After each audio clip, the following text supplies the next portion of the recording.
শুকনো মাটিগুলোকে ভিজিয়ে রেখেছিলাম 4 দিনের জন্য। হ্যালো বন্ধুরা, আমি সুপ্রতীক, তোমরা দেখছো সুপ্রতীকের জল বাগান। আজকে এই বড় গামলাটিতে তোমাদের জলপদ্মের মাটি তৈরি করে দেখাবো। তার জন্য গামলার নিচের অংশে দিয়ে দেব প্রথমে 1 ইঞ্চি পরিমাণ ভার্মি কম্পোস্টের লেয়ার।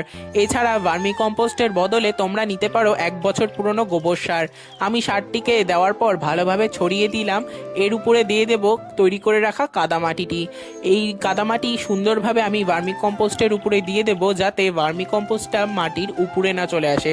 ভিডিওতে ঠিক যেইভাবে দেখছো ঠিক সেইভাবেই তোমরাও এইভাবে তৈরি করে নিও।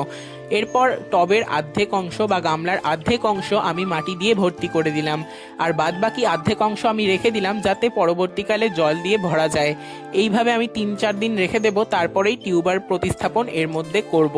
তার ভিডিও খুব শীঘ্রই তোমাদের সাথে না হয় শেয়ার করব। তার জন্য এখনই একটা লাইক করে দিও আর চ্যানেলটিকে সাবস্ক্রাইব করে দিও। তবে আজ চলি, টাটা।